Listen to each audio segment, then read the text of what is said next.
ദീപ അനിൽ കൂടി ചേരുന്നുണ്ട്, കോൺഗ്രസ് പ്രതിനിധി. ദീപ, ഈ മഹാരാഷ്ട്രയാണ് നമ്മളിപ്പോൾ ചർച്ച ചെയ്തുകൊണ്ടിരിക്കുന്നത്. മഹാരാഷ്ട്രയിലെ ഈ ഒരു രാഷ്ട്രീയ സ്ഥിതിഗതികൾ വിലയിരുത്തിയാൽ അവിടെ കോൺഗ്രസിൻ്റെ ഉരുക്കുകോട്ടയായിരുന്ന ഇടങ്ങളിലൊക്കെ കോൺഗ്രസ് അല്ലാതെ കയറി വന്ന എൻ സി പി അവിടെ പിളർന്ന് രണ്ടാകുന്നൊപ്പം ശിവസേനയെ കൂട്ടുപിടിക്കാനുള്ള ശ്രമം ശിവസേന തന്നെ രണ്ടായി പിളരുന്ന സാഹചര്യത്തിലേക്ക് എത്തുന്നു. എക്സിറ്റ് പോൾ ഫലങ്ങളും ഒപ്പം ഒരു ഗ്രൗണ്ട് റിയാലിറ്റിയും ഒക്കെ എങ്ങനെയാണ് കോൺഗ്രസ് വിലയിരുത്തുന്നത്?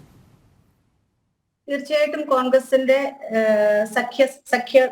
സഖ്യമായ മഹാവികാസ് അഘാടി സഖ്യം തീർച്ചയായിട്ടും അവിടെ വലിയ ഒരു മാറ്റം കൊണ്ടുവരും, വലിയൊരു തെരഞ്ഞെടുപ്പ് വിജയത്തിലേക്ക് പോകുന്നു. നമ്മളിപ്പോ ഹരിയാനയിലൊക്കെ ഇപ്പൊ എക്സിറ്റ് പോൾ ഫലങ്ങളെയൊക്കെ എത്രത്തോളം നമുക്ക് വിശ്വസിക്കാം എന്നുള്ളത് നമ്മൾ ഹരിയാനയിലെയും ഒക്കെ ഫലങ്ങൾ കണ്ടിട്ട് നമുക്ക് മനസ്സിലായിട്ടുള്ളതാണ്. പലപ്പോഴും ഉത്തരേന്ത്യയിലെ തെരഞ്ഞെടുപ്പ് ഫലങ്ങള് എക്സിറ്റ് പോൾ ഫലങ്ങളെയൊക്കെ മാറ്റിമറിച്ചുകൊണ്ടാണ് സാധാരണയായിട്ട് വരാറുള്ളത് ഇപ്പൊ കുറെ കാലങ്ങളിലായിട്ട്.